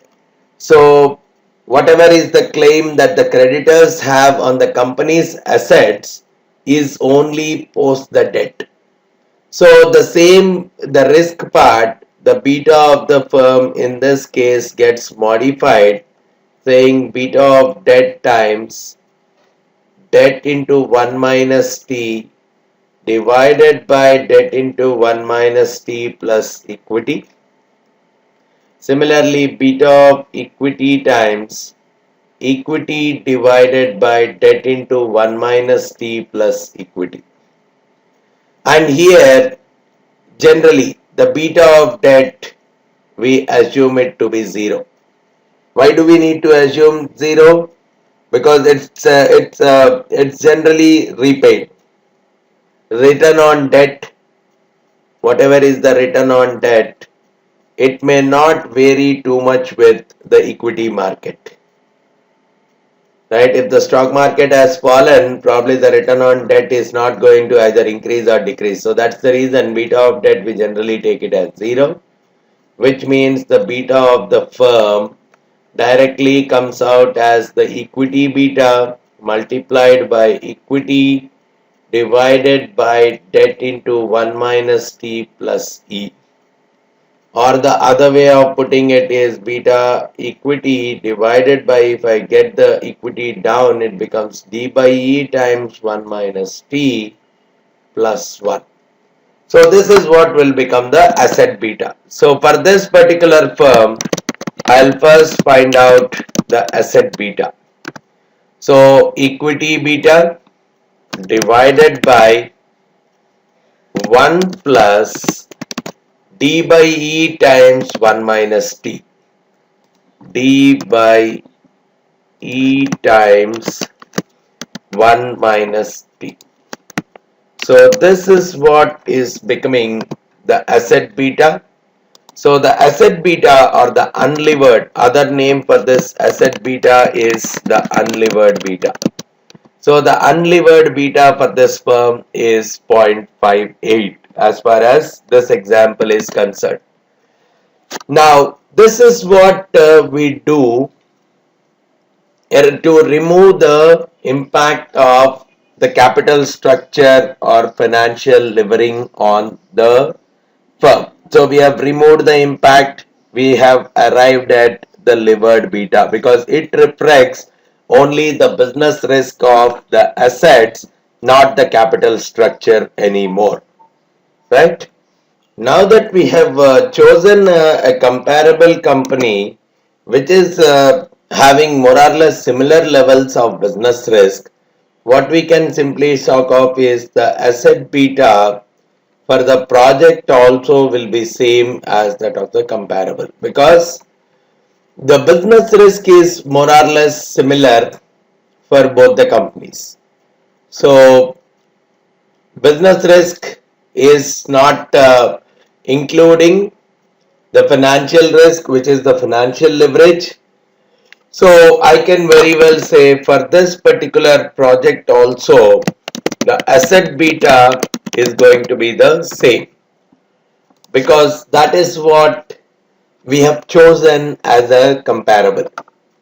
So now what we can do is we can again lever the beta, levered beta or the equity beta. We can very well find out for the equity of the project by considering the debt to equity structure of the project, because earlier we have got it as beta of the asset is beta of equity divided by 1 plus d by e times 1 minus t. So from here I can say the beta of equity is nothing but beta of asset times 1 plus debt to equity ratio multiplied by 1 minus t. The same logic I'll apply for the equity project here. I'll take the asset beta, I'll multiply it with 1 plus debt to equity times 1 minus the tax rate of this particular project. So from this I can say that the levered beta or the equity beta for this particular project is 0.76.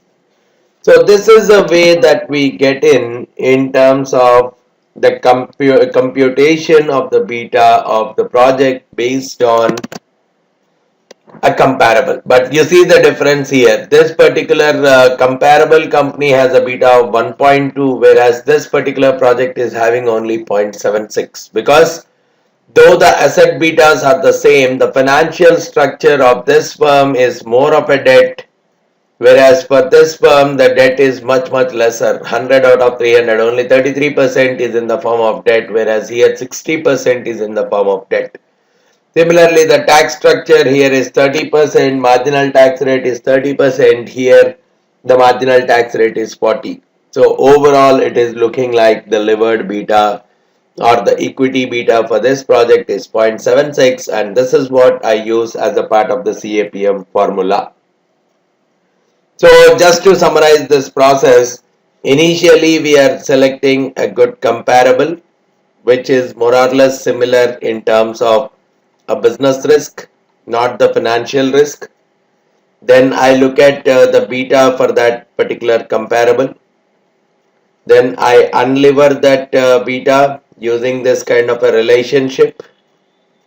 Find the asset beta for that and equate the asset beta for the project and lever the beta for the project using the debt, equity and the tax rate associated with the particular project. So this kind of a mechanism where we are trying to find the beta of a particular project is what we are calling as the pure play method, right? So this is very comfortably followed, especially when we have to estimate the risk associated with one individual project. Then looking at the next important aspect in this session, wherein I am looking at the country risk. I want to know whether the beta that we have computed, does it take care of the country risk or not? A lot of research studies, they simply say that for developed countries, yes, the stocks beta is taking care of the country risk, but for developing kind of countries, that is not the case. The country risk is not taken care of, as a part of the beta. So which means whatever the cost of equity that we are computing using the CAPM method, whatever the cost of equity that we are computing, it needs to be adjusted by adding some kind of country risk premium also. Right, a country risk premium needs to be added, and that is how an additional, an improved or increased cost of equity is going to come up, or increased or a decreased cost of equity is going to come up, which is going to reflect the country risk premium. And generally the way people are looking at computation of this country risk premium is starting off with the sovereign yield spread. Sovereign is government bonds. So on the government bonds, whatever is the yield spread that is present. So probably if I am assuming that, let's say India is a developing country and United States is a developed country. Now if I want to find out the sovereign yield spread in this case, I look at the Indian government bonds.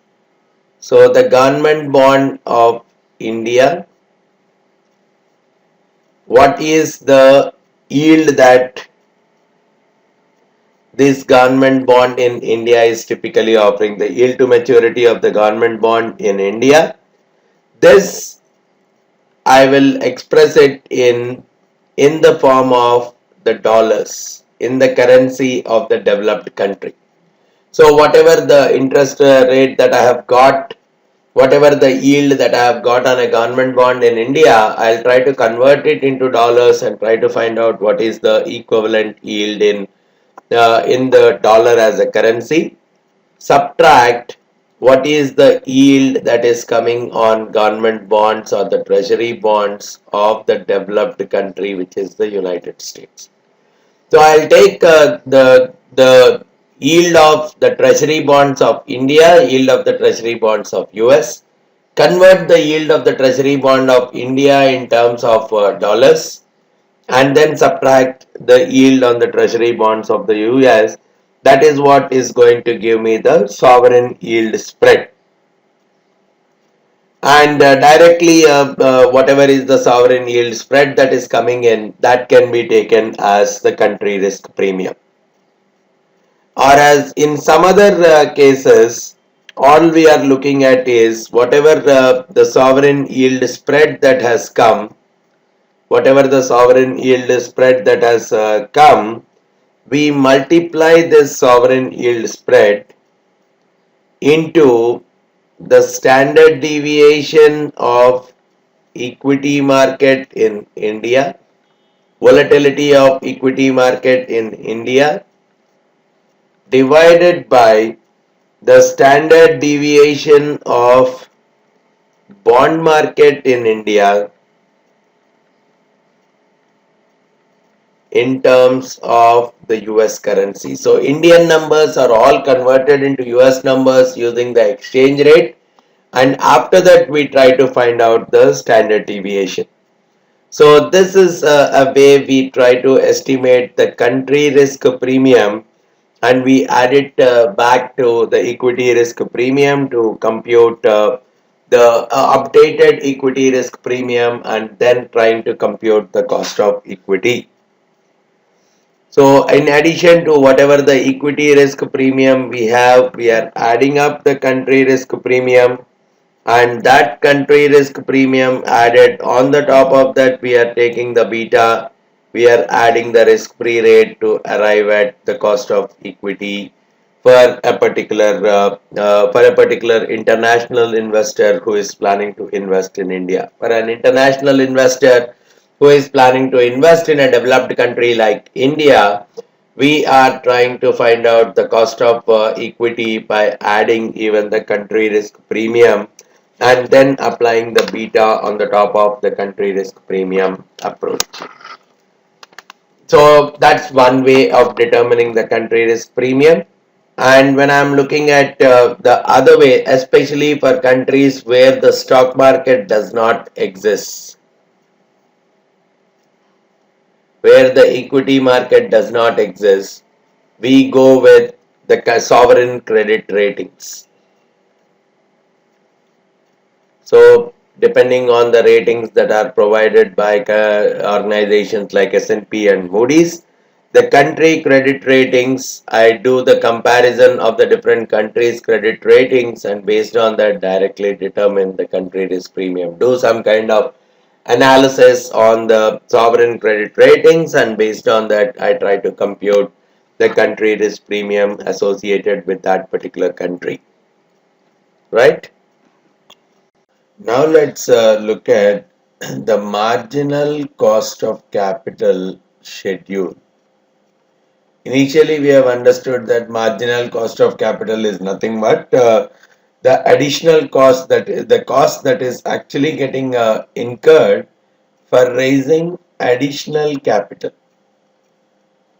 right? Because we need some additional funds for executing a new project. So, if I am raising more and more funds, we have seen if I am raising more and more funds, we have seen that the cost of capital is going to increase. The simple way to understand that is the more I am raising, either through debt or equity or preferred stock, the lenders might feel more and more risky because they have blocked their capital for me. So the more is the capital that is blocked, the more is the risk that is built into it, which means the return that they are expecting is going to be slightly on the higher side. And even let's assume a scenario where an initial bond has been issued with some particular rate, with some particular cost KD. Now, when this has been issued, there could be so many covenants on the bond. There could be so many restrictions on the bond. Some of those restrictions could be you cannot raise another debt with the same seniority level, or you cannot raise another debt for an amount more than this for a rate lesser than this. Now, because of that, any new bond that is being issued, it may have to be issued at a higher rate of return itself. And in some cases, there could be a deviation from the target capital structure. Now, this target capital structure, the more I am deviating, earlier we have seen that the capital structure of the company, the distribution between the debt and the equity, the capital cost of capital is optimum if the distribution between the debt and equity goes in this particular way. Means if their target capital structure is somewhere here, their cost of capital is going to be more and more optimum.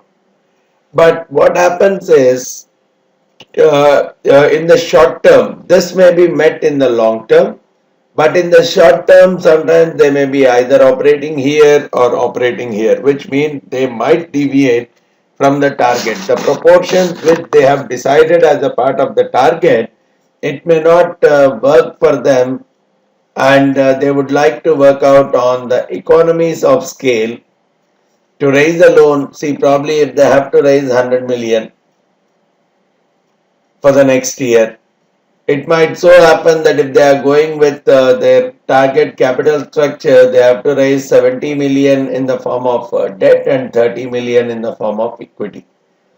Now, raising 30 million in the form of equity could be an additional cost, and raising 70 million in the form of debt could be an additional cost. So, rather than that, what they might be looking at is this year, let's raise all 100 million in the form of debt. Next year we'll try to raise the whatever amount that is required purely in the form of equity. So for some period there could be a small deviation in the target capital structure just by looking at the economies of scale that are possible.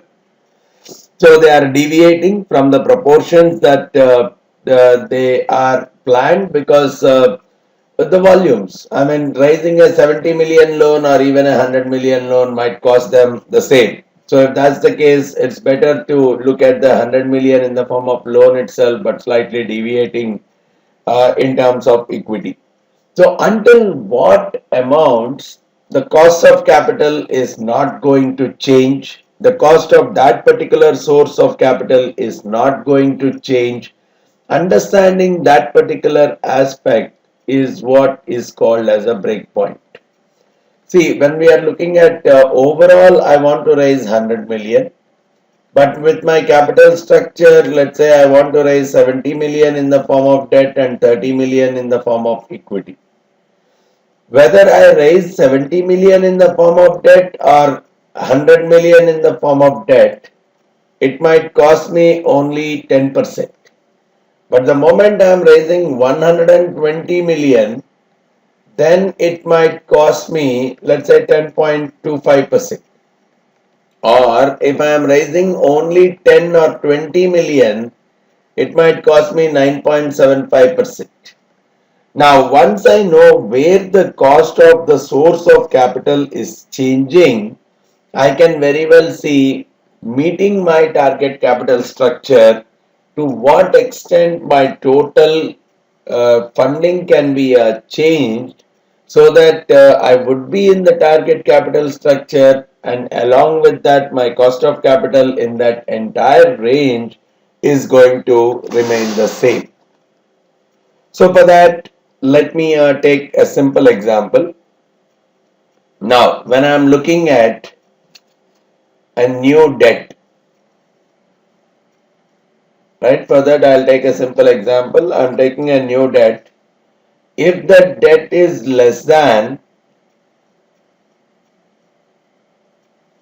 if the debt is less than 1 million, let's say it is going to cost me 4%. And if it is between 1 and 2 million, let's say it's costing me 4.5%. And about 2 million, it can cost me 5%. This is what I'm having with respect to debt. And let's say I'm looking at equity. In equity also, let's say if I'm raising anything less than 3 million in the form of equity, let's say that it is going to cost me 6%. 3 to 5 million I'm raising, or 3 to 4 million I'm raising, it might cost me 7%. And anything greater than 4 million I would like to raise, it can cost me 8%. Now, assume that my target capital structure is 40-60. 40 in the form of debt, 60 in the form of equity. Now, this is where I would like to see if this is the pattern that is existing for me, right? I can take this into a spreadsheet so that we can understand it much better.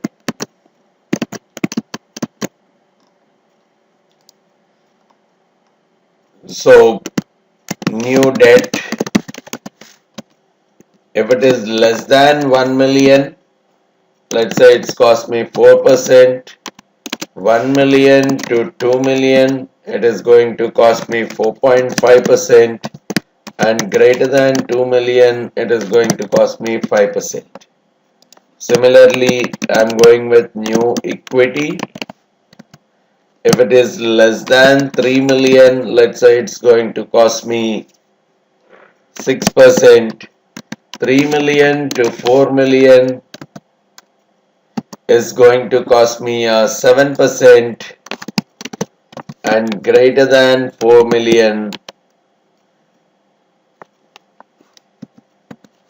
greater than 4 million is going to cost me 8%. Now I'm looking at 40-60. So 40% in the form of debt, 60% in the form of equity. Now what we are simply saying is less than 1 million, I'm going to get 4. Now here I'm more interested in looking at what are the different breakpoints that are applicable. And what is that particular point of total capital? What is that amount of capital? What is that amount of capital where the weighted average cost of capital is going to change because the source, the rate associated, the cost associated with one of the sources of capital is changing. One of the sources of capital is changing, and that is assuming that I am following the same target capital structure. So that is what we are looking at as the breakpoints. Now simply, okay, if I had raised, just for starting off, if I have raised, let's say 3 million as a total capital. So if I have to raise 3 million as a capital, going with 40-60, I'll raise 1.2 million in the form of debt and I'll raise 1.8 million in the form of equity. So 1.2 million is going to cost me 4%, 4.5%, and this 1.8 million is going to cost me 6%. But if I am raising only 2 million, then I would have raised 0.8 million in the form of debt and 1.2 million in the form of equity. Then the debt would have cost me only 4%, equity would have costed me 6%. So my cost of capital is changing the moment I have moved from 2 million to 3 million because the cost of debt got changed in the process. Now this is what I am trying to understand, where exactly at what capital. Is it at 2.5 million? So if I see that I am raising 2.5 million, it looks like I will raise 1 million in the form of debt and 1.5 in the form of equity. Now when I am looking at 1 million in the form of debt, that is where exactly my cost of capital, cost of debt has changed from 4% to 4.5%. So probably at 2.5 million, my overall cost of capital is changing. That is one breakpoint for me. So that's a way out in terms of identifying the various breakpoints. Now, what we say is the simple way to identify the breakpoints is take the lower boundaries of all these individual, take the lower boundaries of all these individual debt and equity capital costs. So here it is 0. So what you do is the 0 divided it by the weightage. So one breakpoint will occur at 0. The other one, 1 million divided it by 0.4, which means that 2.5 million total capital, there could be a one breakpoint. Similarly, the 2 million divided by 0.4. So at 5 million overall capital, there could be one breakpoint. And same way, okay, this is also 0. 0 divided by 60%. Here it is 3 million divided by 60%. So at 5, there is a breakpoint even through this route as well. And this is 4 divided by 60%, working out to some 6.67. So your overall breakpoints are 0, 2.5, 5 and 6.67, which means between 0 to 2.5 million your cost of capital is going to be the same. Between 2.5 to 5 your cost of capital is going to be the same. Then it changes. 5 to 6.67 million, your cost of capital is going to be the same, and above 6.67 million, your cost of capital is going to be the same. So this is how we can evaluate what is the impact that comes on the cost of capital, at what points, at what particular points the cost of capital is going to change. And that kind of a graph that we are plotting, which means now, as we have seen earlier, the marginal cost of capital schedule is not that smooth like this, it's more like this. Okay, from 0 to 2 million, it's going to be something like this. From 2.5 to 5 million, it's slightly up. From 5 to 6.7 million, it is slightly up. From 6.7 to others, it's even more up. So it's more like a stepwise kind of an increment rather than a smooth curve like this, because of this kind of a situation, right? All right. Now the next important concept that I'm bringing in with respect to cost of capital identification and cost of capital computation is, how do I treat the flotation costs? Flotation costs are something when a company raises a new capital, either through debt or preferred stock or equity, raises new capital. To a large extent, it takes the help of investment bank for various reasons. One, to value the firm, to give an advice in terms of how to raise capital, or even take the responsibility of raising the capital itself. So this investment bank offers that kind of solutions for a fee, and based on the type of advisories or type of responsibilities that it is taking. This kind of cost that is happening for the company when it wants to raise a new capital is what we call as the flotation costs.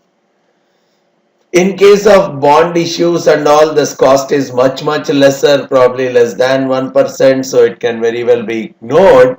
But with respect to equity issuance, it has been observed that the flotation costs are substantial, because the investment bank even takes the responsibility of selling the shares also, not just advising what should be the share price, but also taking the responsibility of selling those shares also, which means they would be charging a very high commission for those kind of offerings, because uh, sometimes there could be a cash underwriting, there could be a rights offerings, there could, for very various kinds of situations, they may be involved in the flotation costs, and they would be charging a high flotation cost because the responsibility, the risk that they are taking is much higher in some of the deal. Now the discussion goes around, if that's the case, where should the flotation costs come out? While some say let the flotation costs be incorporated into cost of capital, adjust the cost of capital to include the flotation costs. Whereas there is an other argument which says no, flotation cost is a one-time cost. So because that's a one-time cost that happens at the start of the project, you just adjust the cash flows for the first year. Instead of building it into the cost of capital, just adjust the cash flows for the first year before you are doing the valuation itself. See, if I'm taking it as a part of the cost of capital, assuming that I'm going with the dividend discounting model approach, the regular dividend discounting is D1 by P naught plus G. Now, what it says is, if I'm going with flotation cost, my new formula becomes D1 by P naught minus the flotation cost plus G. Or if I'm going on a percentage way, take it as d1 by p naught into 1 minus f plus g, which is the flotation cost in a percentage of the issue price. Now, this is how the cost, if I have to incorporate in the cost of capital, this is how I have to incorporate the same. And this cost now, once this goes as a cost of capital, it goes as a recurring occurrence. For every year, I am using this cost of capital for the discounting the cash flows part. But whereas in reality, the flotation costs occur only at the beginning of the project,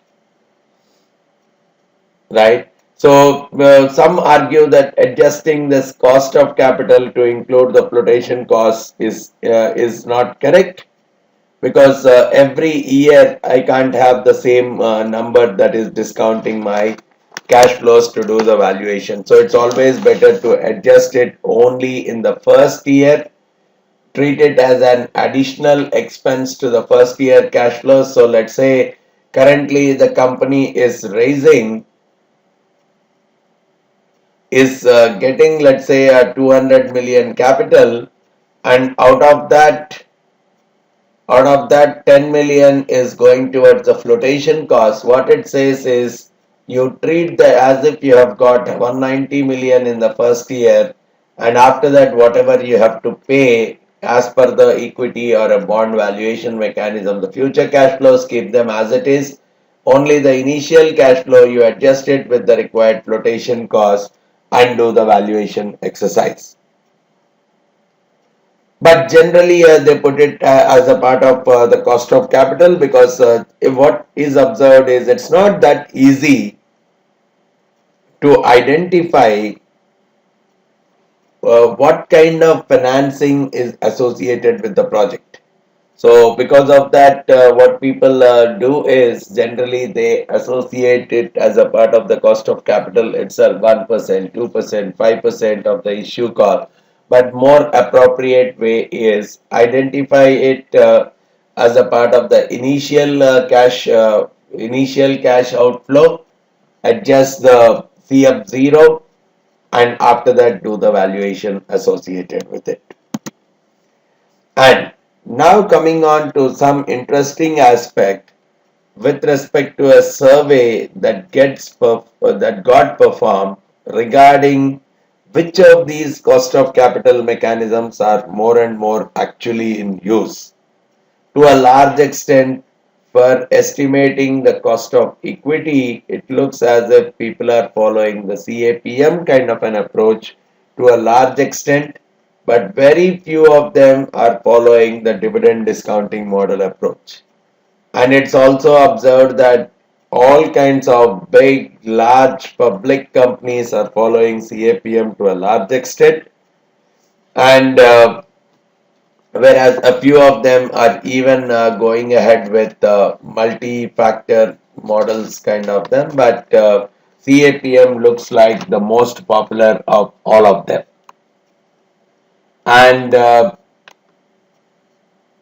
of course, they are all generally followed by public sector companies, because for private sector companies, finding out beta is a very big problem, as we have seen in the earlier cases. I need to identify a proper comparable, and then only the betas can be computed. So there is some additional process that goes for a private firm, and because it's not that frequently traded, the CAPM based approach might not be a best bet for a private firm. So these are some of the important aspects that we need to be comfortable with when we are doing the cost of capital computation, right? Apart from understanding the weightages and their respective costs, the focus should be there more and more towards the flotation cost. The focus should be there towards the marginal cost of capital schedule, whether we have incorporated the country risk premium into the cost of equity computation, and even looking at whether we are more interested in computing the project specific cost of equity or an organization specific cost of equity itself. All right.